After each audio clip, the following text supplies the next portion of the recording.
টানা ২ মাসের যুদ্ধবিরতি ভেঙে দিয়ে ফিলিস্তিনের গাজায় আবারও হামলা জোরদার করেছে ইসরায়েলি বাহিনী।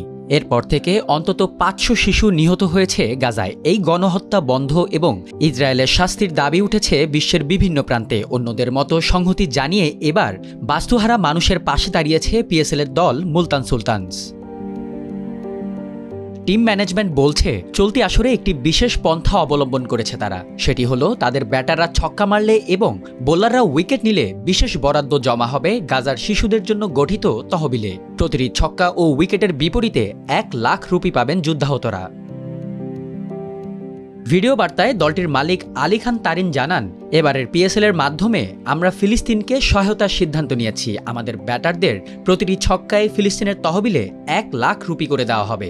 বোলাররাও এই উদ্যোগে সামিল হতে চেয়েছে, তাই সিদ্ধান্ত হয়েছে বোলারদের প্রতিটি উইকেটেও ১ লাখ রুপি দেওয়া হবে। বিশেষ করে শিশুদের জন্য এই অর্থটা যাবে।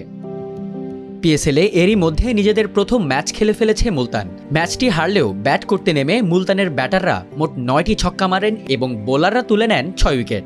তাই সেখান থেকে মোট ১৫ লাখ পাকিস্তানি রুপি জমা হয় তহবিলে। বিষয়টি সোশ্যাল মিডিয়ায় মুলতান সুলতানসের ভেরিফাইড পেজ থেকেও নিশ্চিত করা হয়। সেখানে বলা হয়, গাজার ক্ষতিগ্রস্ত শিশুদের জন্য ১৫ লাখ রুপির অনুদান সংগৃহীত হয়েছে।